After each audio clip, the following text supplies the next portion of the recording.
افچاق و همو چاقا بخیر تماشاکر و بینرین هجای کردسات نیوزه از سوزان بابان لگل وما جبو پیشکشکرنا خلک کدن ج برنامه ریا کردستانه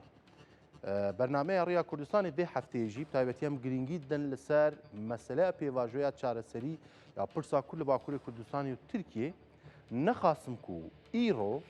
15 تباخیه یعنی 42 سال در باست بن سر یکم تقاندنا فیشکا یکم یا پککی لدجی دولتا ترکیه آنگو 15 تباخا سال 1984 پککی بریار داکو ایدی خبات خواد در باسی خبات چکداری بکه و لدجی دولتا ترکیه بکه و تفگره که جبلی سیاسی بکه و تفگره که چکداری وجا لسر به بابته مجاری می زیاده تر هی ام لسر نقاش کن ویدیو وال ما آماده کرد یعنی دو مهوان مجی هیا الاستدیو برز نوروز فاضل چالاکمان و نویسکاره الاستدیو لگل ما مهوانه و هر وکی دم برز سرحد چاقماق هفسرو که حقوق ناسین جبو آزادیه او هدی لاستانبول اوجی مهوان می ام درجاهی برنامه زیادت لسروانه نقاش کن لینها دسپی که ام توازن هنکی بحثا 15 تباخی بکن و اف 42 سال در باسبویی چه پرسکریک چه زیان آبوری گهاندیا دولتا ترکیه نها ایکود بین لبر محسوم کورکمازا فرمانده یکم یا پارتیا کارکری کردستانی کو فیشکا یکم تقاند ل سال 15 تباخی سال 1984 دو چالاکی هاتن کرن الوی ساله یک لده لپارزگاه سیرتی و یک جیل شمزینانه سر به پارزگاه جوله مرگیر اب دو چالاکی لسر دو ناوند یا جی قرقول دولتا ترکیه دو چالاکین و چالاکین به باندور و ایدی کو پکه هبونا خویا لشکری به آوای دست بیکر بگمان قناغن پشتیوانه ایدی آرگه که هات دامزراندن ارتش آوازگاریا گل کردستانی و قناغ لپی قناغ حیا کو دامزراندن هفگی و حیا روجا ای روجی کو ایدی پکه خو فسخ کریه د کنگره خویا 12 همین و هو دا پرسکریک برای که سیاسی چاره سر بکن بجا ام تخوازن سال 1978 پککاتی دامزراندن لی 42 سالن کو شر چکداریه یعنی سال 1984 زیان شر پککی و ترکیه دناب و 42 سالن در بازبویی ده هم آمارین دولتا ترکیه و هم جی آمارین کو پکک خور راگهاندیه امی جورا بحث بین لگور آمارین ترکیه دوی 42 سالن در بازبویی ده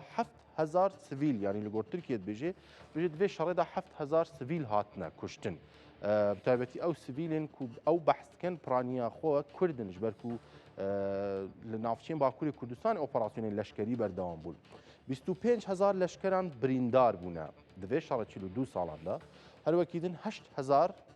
leşker esker ya cendirmeyê Tirkan hatine kuştin û çarenivîsa 100 leşkeran jî nediyar e her wekî din nêzîkî 40000 gerîla jî li gor amarên Tirkiye dibêjin jiyana xwe ji dest dane şehîd bûne ev amarên Tirkiye bêguman li kêleka wî amarê PKK jî heye ku herî dawî sala par ez barim fermandarê giştiya navendê parastina gel Murat Qareylan amaje pêkir eger em çin laparî din amarê PKK jî têde ye ku PKK bi xwe radgehîne li gor amarên PKK di şer 42 salan da 5000 gerîlayan تفي جيريلا وولات باريس وق ميليس وق خباتكارين بككي همي بافرا تفي 5000 شهيد بونا ده شهر 42 سالان ده ونزيكي 7000 لشكر جهاتنا كشتن جداهي آماران قلقي زياده براستي بعد سالن در باسبوي ده جداهي آماران دنابرات تركيا وبككي قلقي زياده بونا لا أبا آمارين رسمي بون يكو هم بككي راغاندي هم جي دولتها تركيا بجام ورن سر زيان آبوري زيان آبوري شر بككي وتركيا چقاسي جبو دولتا ترکیه زیان گهاندی آبوریه وان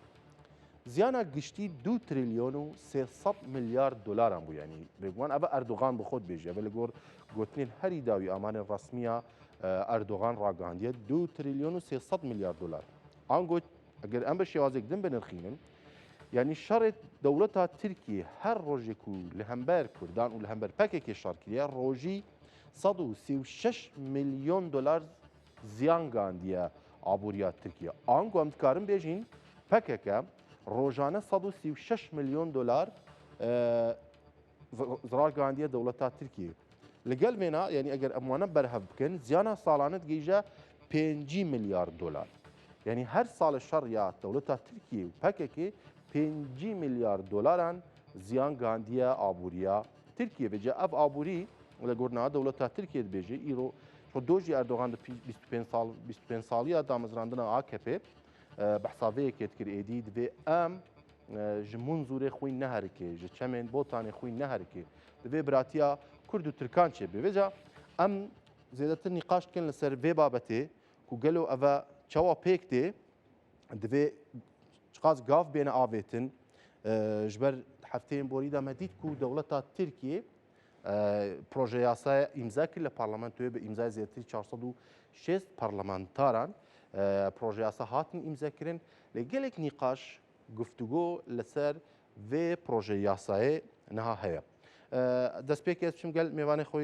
stûdyo birêz Newroz Fazîl çalakvan û nivîskar Kak Newroz gelek bi xêratî her bijî.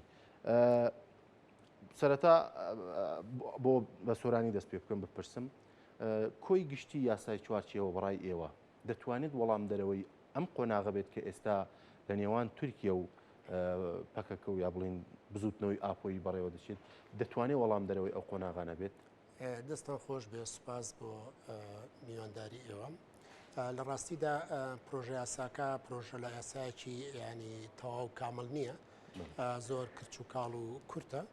و بەشێکە لە سیاسەتی درێژەدان بە سیاسەتی نیکۆڵیکردن و بەردەوامە لەسەر زەهنیەتی پارێزگاریکردن لە یەک دەوڵەت یەک زمان یەک کللتور بەڵام لە هەمان کاتە پرۆژه یاساکە بۆ ئەم قۆناغا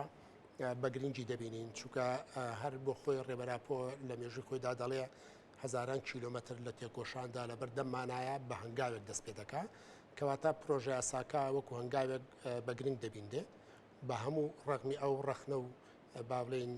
ئاریشانش کە دروستی کرەوە بە هەموو ئەو ڕخنانش کە لێ دەگیرێ کەواتە پرۆژه یاساکە وەڵامێکی جدی وێکلاکەرەوە نییە بۆ پرسی کورد چونکە لە ناو یاساکەدا زۆر بابەتی تیا هەیە کە باسی لێ نەکراوە و لە ناویشیدا لە دوای شیکردنەوە و هەڵسەنگاندن پێناسە دەکرێت بەوەی کە ئەمە ڕادەستبوونە تەستیم بوونە چەکدانانە گەڕانەوەی گریلایە بۆ ناو تورکیا و کۆمەڵێ لەم بابەتانە ئەمانە ڕاستی پرۆسی ئاشتی نییە بەڵام لە هەمان کاتە یاساکە ئەو گرنگی هەیە کە چۆن بتوانن پێناسە بۆ ئەو هەنگاوە بکەن کە دەیانەوێت لێوانێ هەنگاو بنێن بۆ ناوەوەی پرۆسی ئاشتی و یەکان گیربوون لەگەڵ ئەو ماف و ئازادیانەی کە لە ڕووی دیموکراتیزەبوونەوە کە گەلی کورد و تەفگەری ئاپۆیی دەیخوازێ بۆیە پێم وایە یاساکە بەڕەخمی ئەوەی کە لە پەرلەمان با بڵێن بە کۆدەنجێکی زۆر لە 460 دەنگ زیاتر واژۆیان لەسەر کردو بۆتە بڕیارێک و لە ناویشیدا مەسەلەن کە یاساکە پێشتر لەلایەن دەوڵەتەوە چێکراوە کۆمەڵێک بڵێن مقاومات هەبوو لە ئەو کۆمیسیۆنەی کاتی خۆی کە لە پەرلەمانە دروست بوو دەبواە زۆر بابەتی گرنگی تێدا بۆیە چەکلەوانە ئازادی ئۆچالان بە پێی یاسای هیوە و یەکێک لەو خاڵانە پرسی کورد وەکو چارەسەریەکی کورد کە کێشەکە کێشەی کوردە نەک کێشەی تیرۆرە و ئەمانە هەموو بابەت بوون و گەلە بابەتێکی تریش کە لە ناو یاساکەدا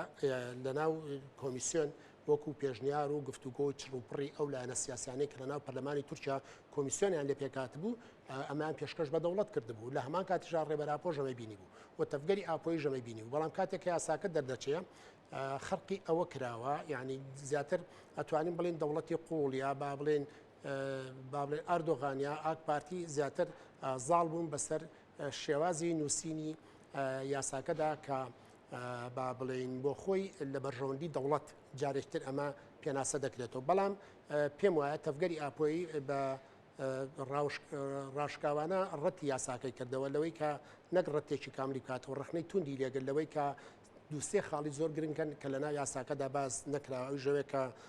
هەم پێگەی بەڕێزۆ چالان دیاری نەکراوە لەبەرەوەی کە مخاڵبی یەکەمی پرۆسی ئاشتیان دووهەمینیان بە هیچ شێوەیەک ناوی کورد نهاتوە تەبەن کە باز لە وشەی کورد دەکرێت پێناسە دەکرێت بەوەی کە لە ڕووی ماف و ئازادی و داخوازەکانی گەلی کوردەوە لە ڕووی زمانەوە کەلتورەوە مێژۆوە پێناسەکردن بۆ چکابێ ئمە بگەڕێنەوە بۆ ئەو نۆ خاڵەی کە دەم پارتی لە کاتی خۆیدا لە لە 5 دوانزەی 2025 پێشکەش بە دەوڵەتی کرد کە لە ناویدا بەڕاشکاوانە نەوەنۆ داخوازیگەلی کورتەیە کە لە هەموو بابەتەکان و سێکتەرە سیاسی و کەلتوری و فەرهەنگی و مێژوویەکان باز لە ئەو داخوازانی گەلی کوورد دەکات. بۆیە پێم وایە بەقوڵی لەسەر زمان لەسەر کەلتور لەسەر پێناسەکردن لەسەر خوێندن بە زمانی کوردی زانکۆکان بە زمانی کوردی هەتا مامۆستایانی ئاینی لە مزگەوتەکاندا بە زمانی کوردی با بڵێن وتار بدەن. زۆر بابەتی تر ئەو پەیوەندیەکانی نێوان زانکۆکانی باشووری کوردستان و باکووری کوردستان هەموو ئەمانە لە داخوازەکانی دەمپارتی بوون. لەگەڵ ئەمانەشدا هێشتا دەوڵەتی تورکیا کە چۆتە ناو پرۆسەکەوانێ زۆر شەرمنانە زۆر ترسونەکانە باز لە خاڵێک دەکرا کە هێشتا دەیەوێت بە عقلێتی دەسەڵاتخوازی هەیمەنە بکا بەسەر پرۆسی ئاشتیدا و پرۆژه یاساکە لە قازانج و بەرژەوەندی خۆی ئەمە ناکاتە ئەوەی کە دەوڵەت لەم قۆناغەدا با بڵێن هەم پاشەخشەی کردبێ بەڵام دەکرێت لە قۆناغەکانی داهاتوو تا چووکە ئەم پرۆژه یاسایە تا 6 مان کاریگەری دەبێت و لە دوای ئەوە پرۆژه یاسای تر دێتە پێشویانە کۆمەڵێک یاسای تر چاوەڕێ دەکرێت وە گفتوگۆی چڕوپڕ دەکرێت ئەوەش بوو کە تەفگەری ئاپۆی وەڵامی داوێچێک لەو خاڵان ئازادی و چالانە یەکێک لەو خاڵانە زمانی با بڵێن ناسینی کوردە یەکێک لەوانە گەڕانەوەی بوو ئەو داخوازانەی کە لە ناو با بڵێن ئەو دەستنووسەی کە کۆمیسیۆن نووسوێتی لەوێدا ئەبێ ئەمانە هەموو گوزاری لێ بکرێت و باز بکرێت بەڵام دوجار بە کۆی گشتی بە کۆی گشتی لەبەرەی پرۆسی ئاشتی ئەمڕۆ لە جەوهر و ڕاستەقینەی بابەتەکەدا ئاعترافکردنی دەوڵەتی تورکیا بەبوونی کورد لە تورکیادا و کێشەیەکەیە کە کێشەی مافی و ئازادی و بە دیموکراتیزەکردنی تورکیاە بە گشتی و ماف و ئازادەکانی گەلی کووردە لە باکووری کوردستان داواتە دەوڵەتی تورکیا لەبەر قەیرانێکی سیاسی دەستوریدایە کە لە داهاتوودا کاریگەریەکانی ئەم یاسایانە کە دەردەچن و کاریگەری لەسەر ئەوە دەبێت کە چۆن بتوانن بەرەو گۆڕانکاری جەوهری لە خاڵات جەوهری استراتیجەکانی دەستوری تورکیادا کە کۆمەڵە مادەی مەترسیدار هەیە کە ڕێگە بەوە نادا کە دەوڵەت ببێتە دەوڵەتێکی دیموکراسی ببێتە کۆمارێکی دیموکراتی و کۆمەلگەشت بێتە کۆمەلگەیەکی پێکەوەی هەرەوەزی هەتا ژینگەی.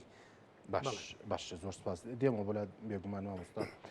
ناوبچم ستانبولێ بڕێ سەرهات چاقماق هەفسەرۆکێ کۆمەڵای حقوقناسی ji bo azadiyê o hede li Stenbolê li gel min e kak Serhed Silav rêz spas ji bo vê derfetê مرحبا قوات بجوارا gelek spas beriya ku hûn tevlê bin berfireyî behsa yanî ziyanên aborî yê ku ji ber îro hûn dizanin pazdeyî tebaxê 42 sal derbas bin bi ser têkoşîna çekdariya PKK li dijî dewleta Tirkiyê niha ku êdî gavên yasayî dixwazin bêne avêtin êdî pirsgirêka Kurd dixwaze ji rêka şerên çekdarî derbasên xebatên siyasî bibe hûn weke parêzer hem weke hevserokê o hede jî ku bi salan li gel dosyên yasayî û mafên Kurdan ve rûbirûne nirxandinê we giştî li ser vê yasaya çarçêve çawa ye û gelo piştî 42 salan ev yasa dikare yanî bersivek be ji bo ked û emega ew bû daxwaziya ew qas salên Kurdan بله ji bo destpêkê ev yasa hewce bû ji ber ku rêxistinê got ez êdin rê û rêbazê çekdarî naxwezim û ez dixwazim bi aliyê siyasetê ve rê û rêbazê siyasetê ve ez ev daxwazê xwe bînime ziman eva du sal e hûn dizanim ku ev pêvajo dest pê kirbî û pêşî rêxistin got ez xwe fesih dikem piştê ku fesihkirinê çekê xwe şewitandin wek merasîmekî piştê wî jî hêzê xwe hudûdê Tirkiyeyê paş vekişandin ev gav hatine avêtin aliyê rêxistinê ve ji bo agîrbestiyê herî bûyerên girîng bû piştê wî çi hewcet kir bihata kirin ev rêxistin statûya wî bête diyarkirin aliyê hukûkê ve çi bê ev statû divê ji bo vegerina endamê rêxistinê qanûn hate bikaranîn ji bo entegrasyona endamê rêxistinê ku bikevine di nava civakê da di nava qada siyasetê ve qanûn hewce bû ev qanûn jî bengeha wî daxwazê têbîn te ci نها قانون هیچ نکتیه مریته دا لبله جبو بی قانون ام کارم ببیجن اف دست پیکه که نه تکوشینا رخصتنه ایکو 5 ساله عالیه چکداریه و بکار تینه او داخوازوی خاطنه جی یا جی 100 ساله اف devlet tatiye avakirin 100 sale naskirina Kurdan, zimanê Kurdan, xwe bi xwe rêveberkirina Kurdan nehatiye qebûl kirin. Di nava vê qanûnê da jî ev daxwaz cî nagire. Lêbelê şert û mercên masaya müzakereyê ji bo ku ev daxwaz bêne nêrxandin, bêne nîqaşkirin û wek pêşniyaran ku bine qanûn û bişîne meclisê ku bête wek yasayê bête qebûlkirin şert û mercê wî şert û mercên masaya müzakereyê xort dike ev gav. Wî aliyê ve belê em vî gavê giring dibînin lêbelê hûn dizanin ku meriyeta vî qanûnê girêdayê tespît û teyîda çekberdayînê ye. Tê wî jî kî bikarbîne saziya ewletkariyê vî tespît û teyîdê bike. Piştî ev tespît û teyîd hate kirin em ê meriyetê da vî qanûnê bibînin kanê çiqas vî meselê tê çareser bike. Mînak nêzîkî ez hema bêjim belkî 100,000 ensan zêdetir serlêdan ihtimal heye vî qanûnê bike. Ew piştê van serlêdanan tê dadgeh çawa biryar bidin, di nava wan biryaran da tê aloziyek çê bibe, ne çê bibe, tê di nava wan biryaran da yekitiyek çê be û ev vegerîn ji bo vî vegerînê tê ev qanûn çareser bibe nebe piştê meriyetê da piştê meriyetê em ê pratika wî da bibînin. Dema ku pratik baş bête bikaranîn vegerîn çê bibin ev dozên li hemberê rêxistina PKK'yê ew qas mirov hatine darizandin li hemberê wan ew qas rapirsin hatine vekirin ew qas ensan girtîgehan da ku derkevin em ê bibînin ku eva ev yasa armanca wî hatiye bikaranîn. Piştî wî em ê li ser masaya müzakereyê mafê Kurdan em ê biaxivin. Lêbelê heta em pratika vî qanûnê nebînin em nikarin axaftina daxwaza mafê Kurdan bikin. بله باشە کاک سەرحەد پشا سەر دەرحەقی گرتیین سیاسی ئامارێن وان ڕەوشەوان زیاتر پرسان بکەم ئامارێن و گەل بەردەستیەوە هەبن پشازێ ڤەگەرم گەلوە نهادی سا بچم ستدیوێ کاک نەورۆز لە دوای ئەمە 50 ساڵ تێپەڕ دەبێت بەسەر دامەزراندنی پەکەکە و 42 ساڵ تێپەڕ دەبێت بەسەر شەڕی چەکداری پەکەکە لە دژی دەوڵەتی تورکیا لەم 42 ساڵە کورد لە باکووری کوردستان توانی چی بەدەست بێنێت و چیشی لە دەستدا ئایا بەڕای ئێوە بەڵێ دیارە تابان تێکۆشانی گەلی کورد لە باکووری کوردستان بە درێژایی مێژوو لە ژێر کاریگەری سیاسەتی قڕکردن و ئاسیمیلەکردن و لە نابردن بووە و بە درێژایی سەرهەڵدانەکانی تێکۆشان لە باکووری کوردستان بە سیاسەتی قڕکردن و لە ناوبردن کۆتاییان پێێنراوە ئەوەی کە گرنگە تێکۆشانی بەڕێزۆچالان کە لە ساڵی هەفتاوێک لە بزوتنەوەی ڕزگاری خوازی چەپدا کاری کردو دوایش گەشتەوەی کە لە ساڵی هەفتاوەشدا پەکەکە بێن نەبوون و لە ساڵی هێشتا و چواری شایەکەم فیشەک دەتەقێندێ لەلایەن هەواڵ عەگید معسووم قورقماس هەموو ئەمانە بە درێژایی ئەو تێکۆشانە تاکو ئێستا کە پەکەکە خۆی هەڵدەوەشێنێتەوە و خۆی دەکا بە تەفگەری ئاپۆی لێرەدا چی ڕووی داوە ئەوەی کە زۆر گرنگە کە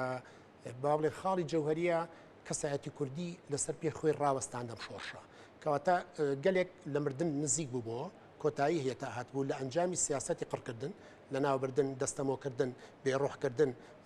شەڕکردن لەگەڵ کەلتور لەگەڵ مێژوو لەگەڵ فەرهەنگ لەگەڵ زمان لە هەموو ئەمانەدا پکە کە توانی ئەمە زیندوو کاتەوە لە کەسایەتی کوردیدا کەواتە بنیادانی کۆمەڵگەیەکی کوردی لەسەر بنەمای فکرێک تێگەیشتنێک تێڕوانینێک کە بتوانێت ئینسانێکی بە ئیرادە بێ خاوەنی مۆڕال بێ خاوەنی هێز بێت بتوانێت گوزارە لە خۆی بکات و لە هەمان کاتیشدا و ڕێخستنێکی کۆمەڵایەتی جارێکی تر سەری هەڵدا لەوەی کە بتوانێت خۆی بپارێزێ لەو شەڕە فراوانە قوڵەی کە دەوڵەت لەسەری بەڕێوە بردووە لە هەمان کاتیژە کێشەیەکی زۆر گەورەتر کە بۆ گەلی کورد لە باکووری کوردستان دروست بوو ئەو بوو گەلی تورکیا بە ئەنجامی سیاسەتی کەمالیست فێر کرابوو کە لەبەرەوەی چۆن بتوانێت یەکنەتەوە و یەکاڵاو یەک کەلتور بە بنەما بگرێ ئەوە بۆ هۆکارەی ئەوەی کە گەلی لەگەڵ گەلی کووردا بەردەوام لە بەریەکەوتندا بن و پەلاماری کورد بدێت و بە هەموو شێوازێک با بڵێن کورد تووشی قڕکردن کات ئەوەش بوو کە بە سەدان هەزار کەس خراە زیندانەکانەوانێ و ڕۆژانە و ساڵانە و چەندینەوە ئەوەی کە ئێستا بۆ ئێمە گرنگە بازدەوە بکەین لە باکووری کوردستاندا نەک دەستکەوتەکان لە باکووری کوردستاندا ئێستا دەستکەوتەکان ئێستاچێت لە هەموو کوردستاندایە و قۆناغێکیشی تێپەڕاندوە هاتوۆتە دەروی کوردستان کەواتە دەبێت بینین ئێمە ئێستا لە ڕێی فەلسەفە و تێڕوانین و تێزی ئۆچالانەوە ئێستا گەشتوتە قۆناغێک کە ژنی ئازاد هاتوۆتە بوون ژنێکی شۆڕژگەر هاتوۆتە بوون و گەنجان کەوتونە تێکۆشانی مەزن ئێستاچێت لە باکووری کوردستان دەمپارتی دروست بووە لە ئەنجامی تێکۆشانی هێڵی ئاپۆیی دەمپارتی کە دروست دەبێت واتە 6 پەرلەمانتار کە ئێستا لە ئەگە زیاتریش نەبێت لە ناو پەرلەمانی تورکیادان ئەمانە بە کوردی گوزارە دەکەن بە کوردی سرود دەڵێن بە کوردی ماف و داخوازیەکانیان هەیە و لە ناویشیدا بەریەکەوتنێکی تون لەگەڵ ئەندام پەرلەمانەکانی تر دێکەواتە ئەگەر شۆڕشێکی مەزنی 50 ساڵی تەفگەری ئاپۆیی نەبێ ئەو بەرهەمە لە ناو پەرلەمان دانابێت کە بە شێوەیەکی سیاسیانە باز لە داخوازی و مافەکانی خۆی بکە ئەمە خاڵێکی گرنگە خاڵێکی تر ئەوەیە کە ئێستا 100 دانە شارەوانی بەدەست کوردەوەی کەواتە تێکۆشانی هێڵی ئاپۆیە ئەو تەفگەرەیە و بەڕێبەرایەتی ئۆچالان توانیوێتی بگاتە و ئاستەی کە با بڵێن شارەوانیەکانی بەدەستەوە بێت چونکە شارەوانیەکان گرنگی مێژووی خۆی هەیە لە ناوچە کوردیەکاندا کە ئێستا داوا بەڕاهمی ئەوەی کە ئێستا زۆربەی ئەو ناوچانەی کە شارەوانی کوردەکان بەدەستیان هێناوە زۆریشی قەیوم لە جێگەیدا دانراوە کەمەش سیاسەتێکی پاکتاوکردن و شەڕکردنە لەگەڵ گەلی کووردە بەڵام لە هەمان کاتیژا بەرخودان بەردەوامە کەواتە شۆڕشی ئاپۆی بەردەوام بەرخودانێکی مەزنی هەیە هەم چ لە ڕووی چەکداریەوە کە لە شەقدا بوو کە لەم ساڵی ڕابردوودا کۆتایی پێێنا و چ لە تێخۆشانێکی سیاسی مەدەنی کەلتوری فەرهەنگی کە لە ناو گەلی باکووردا ئێستا بە زیندوی با بڵێن گوزارە لە خۆی دەکات کەواتە ئێستا تورکیا لە بەردەم قەیرانێکی گەورەدایە کە ناتوانێت نکۆڵی لە کورد بکە بەڕاغمی ئەوەی کە تاکو ئەم دقیقەیە نکۆڵی دەکات بەڵام ناوی کورد ناهێنێ پرۆسەکە کورد بە تیرۆریست لە قەڵەمەدا هەموو ئەمانە ئەو سیاستن کە ئیتر بەرەو کۆتایی هاتووە هێدی با بڵێن ئەنجامی 50 ساڵی تێکۆشانی چەکداری گەیشتە ئەوەی کە ئێستاچێ پرۆژەیەکی سیاسی بێنێتە کایەوە کە بەنای پرۆسی ئاشتی باسی لێ دەکرێت کەواتە ئەنجامەکانی ئەو شەڕە داخوازی گەلی کورد بووە ئێستا قۆناغەکە گەشتۆتە قۆناغێکی تر کە پێویستە شەڕ بجۆزرێتەوە بۆ سەر مێزی گفتوگۆ ئەمە قسەیەکی بە ڕێزۆجالانە کە دەڵێ بانگوازەکەی باخچەلی کە بۆ ئاشتی دەیکات و دەڵێتە ئۆچالان بێتە ئەوێ ئۆچالان جواب دەداتەوە دەڵێ ئێمە دەتوانین پرۆسەیەکی سیاسی بێنی نەکایەوانێک کە هەیە شەڕی چەکداری بکەین بە شەڕێکی سیاسی ینی گفتوگۆیەکی سیاسی لە پێناو بەرژەوەندی هەردوو گەلدا و پێکاتەکانی تیش بۆچی چکە لە جەوهەردا تورکیا وڵاتێکی پێکاتەیە هەم لە کوردە هەم لە تورکە هەم لە چەرسە هەم لە ئەرمەنیە هەم لە عەرەبە زۆری تایە و زۆر خەڵکی تری هێلینیەکان و چێوچی ئەمە کەواتە تورکیا تاکو ئێستاچێ لەسەر سیاتیزم کۆڵیکردن لە پێکاتەکانی ئەوێ و بە تایبەتیش بەرامبەر بەگەلی کورد و بەرامبەر بەگەلی ئەرمەن لە ڕابردوودا بینیمان چی کرد کەواتە ئێستا ئەو تەفگەرە توانیوێتی گۆڕانکاری زۆر گەورە و لە ذهنیەتی دەوڵەتی تورکیادا بکات کەواتە ئێستا بە تێکۆشانی سیاسی کە بەڕێوەیە شەڕکردن لەگەڵ ئەو ذهنیەتەی کە 100 ساڵە فاشیزم هەڵی گرتووە کەواتە گۆڕانکاریەکان بریتە لە دەستکەوتەکان و لە هەمان کاتیژە ئەم تێکۆشانە با بڵێن شەهیدی زۆری بۆ داوە بەرخودانی زۆری کردووە و لە گەلەکەشمان پشتگیری لەم تێکۆشانە کردووە و سەدان گوندی ژوێران کراوە کاول کراوە ژینگەی کوردستان جینۆسایت کراوە و کوردستان با بڵێن سامانی تاڵان کراوە هەموو ئەمانە کە کراوە لە پێناو سەرکوتکردنا بەڵام دەبینین ئێستا تەفگەری ئاپۆی هەتاکو دوژمن لی داوە بە هەموو ئەو شەڕانەی کە لەم چەند ساڵی خیرشدا لە قندیلدا و لە ئاڤاشین و زاب و چەوگارە ئەوانە ڕوویداوە دەبینی تەفگەر هەر گەورەتر بووە ئەمە مانای چییە کەواتە تێگەشتنی هێڵی ئاپۆی فکری ئاپۆ گەشتە ئەوەی خەڵکێکی زۆر لە کوردان لە دەرەوەی باکووری کوردستانیش قبوڵی بکە ئەوە تا تەفگەری لە ڕۆژاوای کوردستان ستاتویەک دروست بوو ئەم ستاتۆیە پارێزگاری لە خۆی دەکرد دەویست پێکەوە ژیان بەرەو پێشەوە بەرێ ئەو سیاسەتەشە چووکە بەڕاستی تەفگەری ئاپۆی لە جەوهەردا شەڕی نەویست و ئاشتی ویستەوە هەر لە ڕۆژانی یەکەمی شەوانە ئەو هێڵەی کە شەڕی فەرز کرد بەسەر گەلی کووردا سیاسەتی قڕکردن بوو سیاسەتی چاواشەکردن بوو سیاسەتی نکۆڵیکردن بوو بۆیە پێم وایە ئێستا دانوستانی ئێستا پرۆژەی سیاسی لە چوارچێوەی یاسای چوارچێوەدا هەموو ئەمانە بەرهەمی ئەو سیاستەیە کە پێشتر لە شەڕی 50 ساڵەی تەفگەری ئاپۆیدا بەرامبەر بە دەوڵەتی تورکیا کراوە لە ئەنجامی قڕکردن و لە ناوبردن و نکۆڵیکردن لە کورد لە ناو باکووری کوردستاندا ئێستاش دەبینین تەفگەری ئاپۆیی نەک سنووری کوردستان کە ئێستا لە هەڵاتی کوردستان پەژاک هەیە لە ڕۆژئاوا هەسەدە هەیە چێ هەیە ئەوە هەیە دەبینین سیرەکەی ئێستا لە جیهانی سیاسیدا لە جیهانی جیهاندا دەبینین لە ئەوروپا چەندین ڕێکخراوی مەدەنی ژنان دروست بوون بەناوی ئەو تەفگەرەوە لە پرسی ژنۆلۆژیدا یعنی پرسی ژنیش لەوێ بۆتە پرسێکی سیاسی ئەکادیمی ئەوە دەبینین لە باسک لە ئیسپانیا لە زۆر وڵات لە جنوبی ئەفریقا لە وڵاتانی ئەمریکای لاتین لەمانەدا بزوتنەوەی ڕزگاری خوازی ئاپۆیی دروست بوو کەواتە فەلسەفەیەک خۆی بنیادناوە ئاراستە بووە لەسەر ئەوەی کە بتوانێت هەم مرۆڤ لە کۆمەلگەی مرۆڤایەتیدا لە قەیرانەکانی ئەوەی کە سەرمایه‌داری چی کردووە لە چوارچێوەی دەوڵەتنەتەوەدا ئەمە بگەێنێتە ئاستێکی کۆمەلگەیەکی دیموکراتی و بە دیموکراتی زەکردنی کۆمەلگا لە پێناو داخوازیەکاندا سیاسەتی 50 ساڵی شەڕ گەیشتە سیاسەتێکی مەدەنیانە کە ئێستا هەر داخوازی گەلی کورد لە باکووری کوردستانە سیاسەتێک بەڕێوەبەرێک کە دیموکراتی بێ مافوو ئازادیەکان فراهەم بێت پێکاتەکان بە زمان و کەلتور و فەرهەنگی خۆیان گوزارە لە خۆیان بکەن و حەقیقەت و جەوهەری مرۆڤی ئازاد بە شێوەیەک لە دەستور و یاساکانە جێبگرێ و دەوڵەتیش لەسەر بنەمای عقلێتی نەتەوەپەرستی کە لە چوارچەوەی دەوڵەتەوە جێگرتووە بەرەو چی بڕوا بەرەو کۆمارێکی دیموکراتی بڕوا کە بتوانن تێیدا هەموو پێکاتەکان بەشدار بن لە بەڕێوەبەری ئەو دەوڵەتەدا کە لە کۆمارێکی دیموکراتیدا خۆی دەبینێتەوە ئەمە مانای چییە؟ مانای ئەوەیە بەرهەمی تێکۆشانی 50 ساڵی شەڕی چەکداری بووە کە ئێستاچێ ئەو شەڕە بە پێویستەیەکی زڕورەیەکی حەقیقی کە پێشتر پێش 10 ساڵ و 15 ساڵ لەمە پێش ئەو تەفگەرە هەوڵی بۆ ئەوە داوە کە بە شێوەیەکی سیاسیانە پرسەکەی چارەسەرکە ئەوە دەوڵەتی تورک بۆنەوە وەڵام لە ئێستادا قۆناغەکە گۆڕا و دەوڵەتی تورکیا ئێستا هەنگاوریان لەس ئەنجامی چی لە ئابوووریەکەی وێران بوو و گەلەکەی برسی بوو نرخی پارەکەی زۆر شکاوە هەڵاسانی ئابووری دروست بووە لە ڕۆژهەڵاتی ناویندا تورکیا پێگەکەی بەرەو ئەوە ڕۆشتووە کە یعنی لەگەڵ وڵاتانی دراوسیا زۆر جارەکەوێتە شەڕ و زۆر جارەکەوێتە ئاشتیوانێ ئەمە سیاسەتی ئەوەیە کە دەوڵەتی تورکیا کار لەسەرەوە دەکا وڵاتان بخێنێتە خزمەتی خۆیەوە لە پێناو سەرکوتکردنی گەلی کووردا و بەڵام تا ئێستا نەیتوانێت بزوتنەوەیە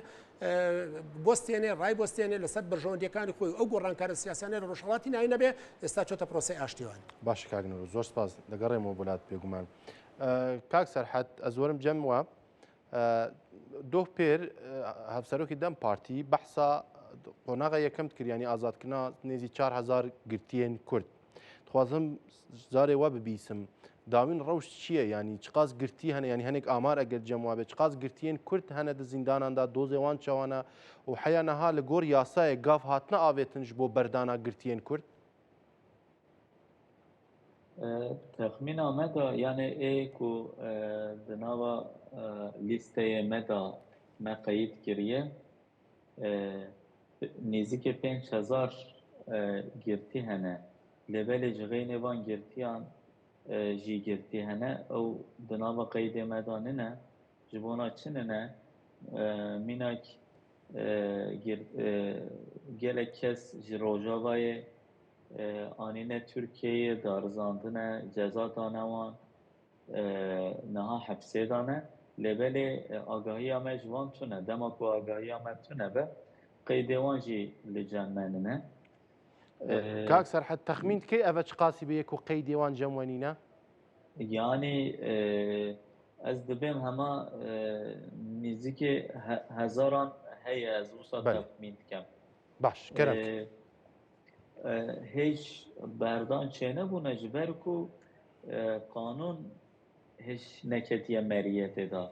جبو مریت قانونه دوی تثبیت و تایید سازی میته بهتر کردن یعنی اوا تمام ریخستن خود پسه کرد ریخستن چک خود تسلیم کرد و آماده جبو بگرینه دما که او تثبیت هاته کردن ته فرمیت دا ام قانون بهتر قبول کردن دما هاته قبول کردن جی گرتی ایدن کارن سرلێدان بکەن حتا ev tespît û teyîd neyîte kirin serlêdan nikare bête kirin em benda vî tespît û teyîdê ne texmîna me da yani ê girtî nîzîkî 4000 kes tê ji vî qanûnê fayde bibînin û bigihîjne azadiya xwe ji xênê wan jî ew ê ku dozê wan heyî ê ku li hemberê wan rapirsin hatiye kirin ê ku penaber bûne belavê hemû dinyayê bûne ji xênê wan jî ê ku endamê rêxistina PKK-ne niha gerîlane tê ew jî bikarin serlêdan bikin yani tê texmîna me ku serlêdan bête kirin 100,000 zêdetir mirov kare serlêdan bike yani hejmarên gelek zêde ne lê faydaya vî qanûnê tê pratikê de bête dîtin ka heqeqen tê dadgeh van biryaran biden an neden an jî tê di nava van biryarê wan de alozî çêbibe nebe dema ku alozî çênebibe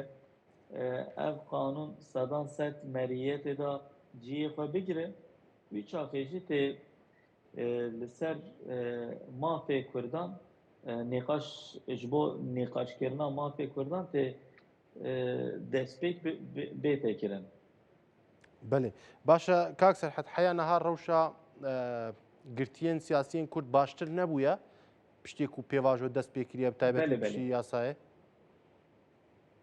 نانە گوهرتنێکی شتێ نەبووە ینی ئەو گرتیە نەخۆشیên کوردستان هەر وەک بەرێ ئەو تعدا و ئەو زەخت و زۆریە هەیە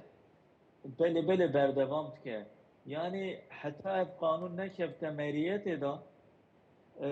nêrîna saziyên devletê naguhere ez mînakek bidim hefteya borî hêj qanûn nehatibî meclisê jinekî penaber bû jî İsviçreyê bû İsviçreyê wê deport kir piştê deportê hat li hemberê wî jî suçdariyê ew qas giran nebû divê we propagandaya PKK kiriye yani di nava qanûnê da jî ew suçdarî zêde giran nine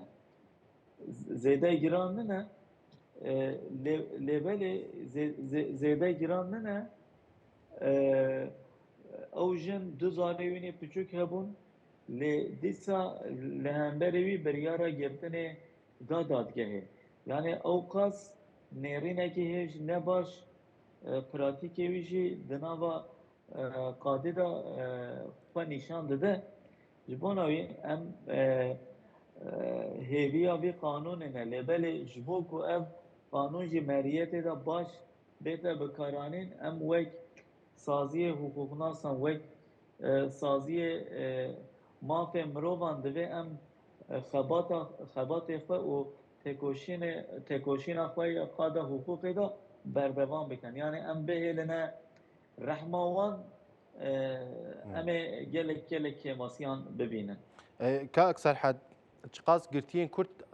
yani pêşî li tehliyeyên wan hatine girtin yani divê bêne tehliyekirin amarekî rêkê li berdestê wa yani em wiha difikirin ew tahliyebûna wan ku talûq dike bi rastî mekanîzmayekî îdarî ye yani wek destê saziyan da ye lê ji saziyê jortir jî nêrîna devletê heye ev yasa bikevte meriyetê ez dibêjim nêrîna devletê jî tê nerin bi دما کو نرم به حوجه گوهرتنا قانون نکیجی ناکه تی اف گرتی بین بردان لبل جبر کو حتی ایروجی تعلق کرنا تحلیان بردوام کریه و وک نیرینه که سیاست دولت افتنه تعلق کرن نه تنه اینسیاتیفا برپرسیار سازیان حبسه نه دیسا پولیتیکایا دولتیه بله ای لگور وی یاسای یعنی جبر گلکی نقاش هبون لسر هنگ دگوتن و صلاح الدین دمیرتاش فیگن یکسک داغ به تایبەتی گرتیان دۆزا کۆبانیش وێ یاسایە بێپارت مینن ئەو نایەن ئازادکردن لێ پاشێ AKP هەنێک vêna ڕەت کرد چاوایە بڕاستی ڕەوشاوانی یاسایی ئەو دکارن سوودمەند ببن ji vê yasayê نا ئەو ژی دناواوی قانونê dane tê ew jî fayda bibînin tê ew jî fayda bibînin nikarin bibêjin hûn ji vî yasayê fayda nabînin çünkü yasa dema ku mirov berfirehî nîqaş dike suçdariyê li hemberê Birêz Demirtaş û Fîgen Yüksekdağ ew jî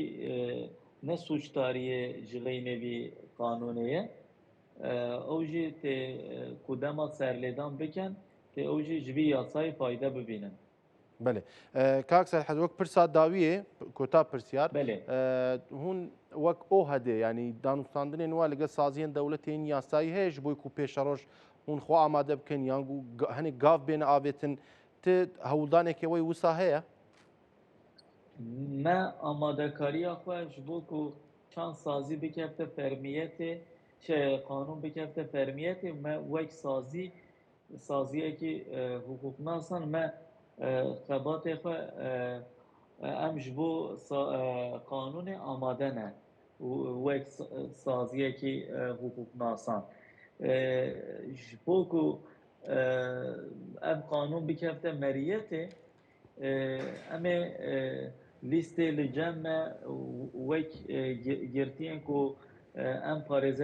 parêzertiya wan dikin em ê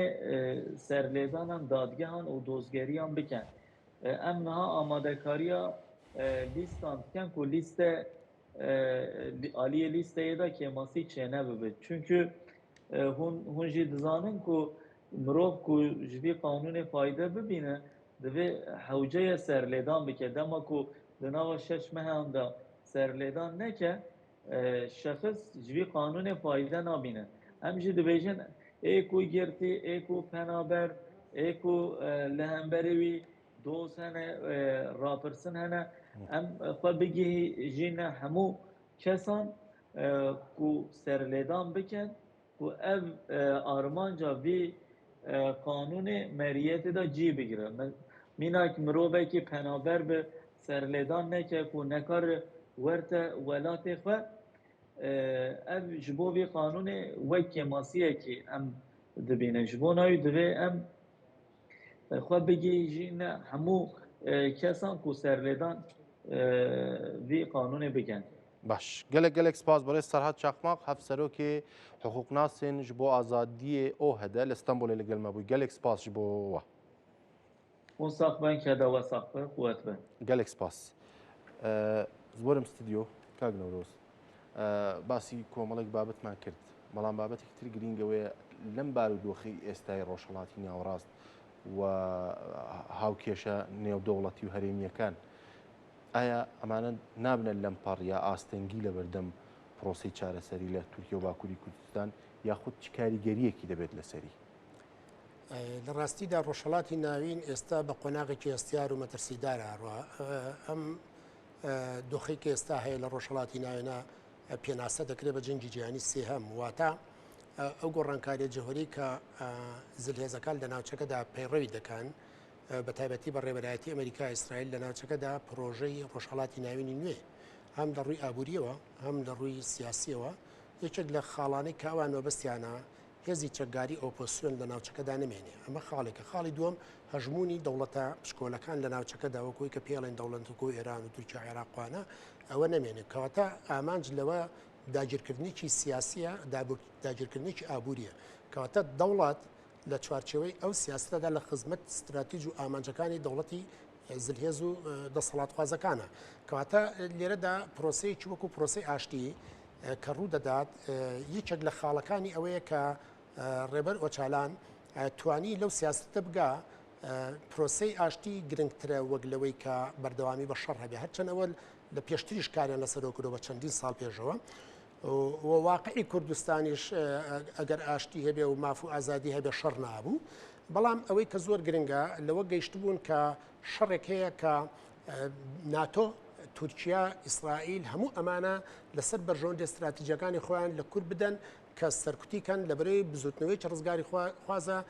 و لە ڕۆژهەڵاتی ناوین و جیهانیش ئێستا تەواو دەرکەوتووە کە تەواو سیستەماتیکە پەروەردەیە فکریە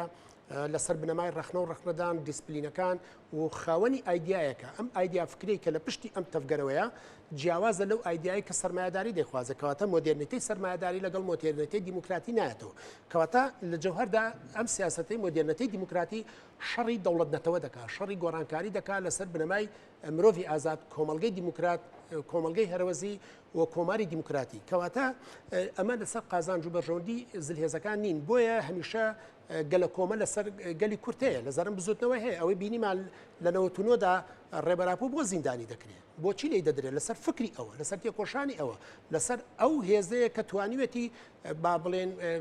سەدان و هەزاران کادر پێشکەش بە کۆمەلگە بکە یەکێک نەبێنێت دەیتر بچێتە جێگەی کە بتوانن کارەکانی خۆیان بکەن و بگەنە ئامانجەکانیان کەواتە گەورەی تەفگەر یەکێتێکی دروست کردووە لە دەرەوەی با بڵێن ئەم وڵاتانە کە پێکەوە بتوانن ئەمە کۆتایی پێبێنن ئەم تەفگەرە کۆتایی پێبێنن ئێستا قۆناغ گەشتوتەوە و هەندێک لە وڵاتان سوودمەند نین لەم ڕێکەوتنێک ئێستا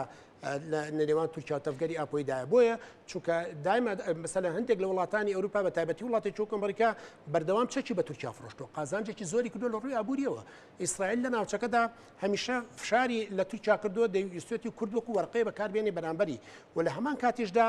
با بڵێن جیهانی ئیسلامی لە ناوچەکەدا دەستە خونجێنەی کردووە دەمێک لەگەڵ ئیسرائیلە لە ژێرەوە پەیوەندی دەکات دەمێک لەگەڵ تورکیا هاوپەیمانە کەواتە هەموو ئەمانە هەمویان پێکەوە کۆکن لەسەرەوەی کە کورد خاوەنداری لە دەوڵەتی خۆی ستاتۆی خۆی ژیانی خۆی نهێنێت ئەمەش کە بینیمان لە ڕۆژاوی کوردستان ستاتۆیەک دروست دەبێت کە ستاتۆیەکی کوردیە بە ناوی با بڵێن کۆمەڵگەی دیموکراتی بە ناوی خۆسەری دیموکراسی بۆچی لەمە دەدەن سەرەکەی گەلە کۆمەکە ئەمە تورکیا ئیسرائیلی تا ئیتفاقی پاریسە لە ئیتفاقی پاریسە ینی ئەوروپا لەوێ کەواتە ئەمریکا لەوێ هەموو پێکەوانێ لەسەر قازانج و بەرژەوەندی ئیسرائیل ناوچەیەک لە سووریا دەدەن بۆیان تورکیا دەست لە کۆمەڵ شت هەڵدەگرێت دەبینی سێرەکەی گەلە کۆمەیەک لە ڕۆژاوای کوردستان دەکرێت ئەمە بۆ چونکە ستاتۆی ڕۆژاوای کوردستان ستاتۆیەکی جیاوازە لە دروستبوونی دەوڵەتێک کە پێڵێن دەوڵەت نەتەوە کەواتە هێزی بەردەوامبوونی خۆسەری دیموکراسی پێکەوژیانی گەلانە جۆرێکە لە بەشداریکردنی پێکاتەکان لەوێدا کە بتوانێت خاوەنداری لە کەسایەتی خۆی و زمانی خۆی و کەلتوری خۆی فەرەنجی خۆی بکە ئەم مۆدێلە لە خۆسەری با بڵێن مۆدێلێکی نوێیە کە لە چوارچەوەی فکر و تێڕامانانی تێزەکانی ئۆچالان و مۆڕایبووکچین هاتووە کەواتە لێرەدا شەڕ لەگەڵ فکردا دەکرێت شەڕ لەگەڵ استراتیژی سیاسی دەکرێت فکر شەڕ لەگەڵ ئەو هێزە کوردیە دەکرێت کە خاوەنی ئەوەیە کە مۆدێلێکی تازە لە بەڕێوەری و ژیان بێنێتەکە ئەی لەگەڵ لایەنە سیاسەکانی تردا لە باشووری کوردستان یا لە ڕۆژاوای کوردستان یا لە ڕۆژهەڵاتی کوردستان بۆچی لەگەڵ لایەنە سیاسی تردا مەسەلەن هیچ کێشەیەکی سیاسیان نییە هیچ کەسێکی سەربازیان نییە لەگەڵ یانە ڕێکەوتن هەیە ینی کەواتە ئێمە دەبینین مۆدێلی تەفگەری ئاپۆیی مۆدێلێکی نوێ لە جیهان دەبا بەرەو ئاراستەیەکی تر و پشتگیری لە جیهانی ئەمڕۆدا ڕوبەڕووبەتۆ لە ئاکادمی سیاسی با بڵێن سیناتۆرەکان هەموو ئەمانە هەتا ئێستا بۆ ئازادی ئۆچالان کە لە مانگینۆدا ئەنجومەنی وەزیرانی ئەوروپا کۆ دەبنەوە کە بەڕێبەرایەتی با بڵێن گابرس ریڤیل ئەکرێ ئەو لەوێدا 88 کەسایەتی کە پێکاتوە لە کەسایەتی ناودار کە هەمووی خەڵاتی نۆبڵ و ئەوانیان هەیە داوای ئازادی ئۆچالان دەکەن کەواتە ئەمە دەرکەوت بۆمان حرەکەتی ئاپۆی بۆتە حرەکەیەکی جیانی یعنی لە ڕووی فکرەوە گەشتۆتەوەی کە تێزەکانی بڵاوبەتەوە لەم ڕۆژانەدا ژنێکی فەڕەنسی کە فەیلسوفێکە پشتگیری لە تێگەشتەکانی ئۆچالان بۆ پرۆسی ئاشتی دەکات کەواتە ئێمە دەبینین لە ناوچەکەدا زۆر وڵات سوودمەند دێنەوە بە تایبەتی ئەو وڵاتانی کە کوردیان تێدا دابشکراوە و هێڵی ئەم هێڵەش تێکۆشان بۆ هەر چوار پاشای کوردستان دەکات دەبینین چونکە هەمان فکر و تێڕوانین لە چوارچەوەی هێزێکدا سربەخۆ هەیە لە ڕۆژاوای کوردستان پشاکەیە لە ڕۆژهەڵات لە ڕۆژاوای کوردستان هەسەدە هەیە پێدە هەیە پێژە هەیە کەواتە ئەمە چیمان پێ دەڵێ و لە باکووری کوردستان دەمپارتی هەیە و لە باشوور هێڵی ئاپۆیی هەیە کەواتە ئەمەمانە ئەوەیە دەبینین ئێستا با بڵێن تێکۆشانی گەلی کورد بۆتە تێکۆشانێکی یەکپارچە پێکەوەیی هەماهەنگی یعنی ئەمەمانە ئەوەیە کە لێرەدا ئەم وڵاتانە لە قازانج و بەرژەوەندیان نییە و جیهانی ئیسلامی بە تایبەتی وڵاتانی قەتەر و ئیمارات و سعودی و ئەمانە لە قازانجیانێ بۆیە هەموو پێکەوە هەماهەنگن لەوەی کە ئەم حرەکەتە کۆتایی پێبێنن بەچی کۆتایی پێدێنن لە تێڕوانینێکیان ئەوەیە گە پرۆسی ئاشتی سەر بگرێ لە تەسەوری ئەواندا ئەوەیە کە کورد کێشەی نامێنێت و لە ناو چوارچەوەی دەوڵەتەوەدا دەمێنێتەوە بەڵام بەعکسەوانێ چوونەوەی تەفگەری ئاپۆی بۆ باکووری کوردستان و پرۆسی ئاشتی و چارەسەری پرسە نەتەوەیەکان لەبێ دەستپێکی تێکۆشانێکی مەزنی ترە تێکۆشانێک خۆی پیشان دەدا بە شێوەیەکی دیموکراتیزە بە شێوەیەکی دیموکراتیزەکردنی کۆمەلگەی تورکیا دەکات کەواتە لەیۆدا کۆمۆنەکان دەست پێ دەکات کۆمین دروست دەبێت ئەنجومەنەکان دروست دەبێت کەواتە هەموو کەسێک بەرپرس دەبێت بەرامبەر بۆ تێکۆشانە دەبێت هەموو کەسێک ڕۆڵی خۆی ببینێت جێگەی خۆی بگرێت بەبێ لوت بەرزی بەبێ خۆ بەزنجانی کەواتە ئەمە مەترسیەکە جارێکی تریش کەواتە قەزای کوردی لە باکووری کوردستاندا بۆتە قەزەیە کە لە خزمەتی دۆزەکەدایە و تورکیا بە ناچاری کە هیچ چارەسەرێکی بۆ نەماوەتەوە دەبێت لەو پرۆسەیەدا بەشدار بێت بەڕەغمی ئەوەی کە ئێستا ڕازی نییە بەوە هێشتا چێ نکۆڵی لە بوونی کورد دەکات دەوێت بە شێوەیەکی چەکدانان هێزەکانی گرێلا بگەڕێتەوە هەرچەنە ئەمانش ئیشارەتیان پێدا بۆی ئەم یاسای چوارچێوەیە گرێلا ناگەڕێتەوە ئەوێ ئیلا ئەبێت چارەسەری بکرێ گۆڕانکاری لە یاسا پرسە سیاسیەکانە بکرێت. زۆر سپاس بەڕێز نەورۆز فازیل نووسەر و چالاکمان زۆر سپاس بۆ بەشداربوون. تەماشاکەر و بینەرên هێژا کورتسات نیوزێ ئەم بوی ئاوەژی هاتن داویە بێ خەلکی خۆیان بەرنامەیە ڕیا کوردستانی حیا خەلکێکردن شاد بەختەوەر ئازاد بژین.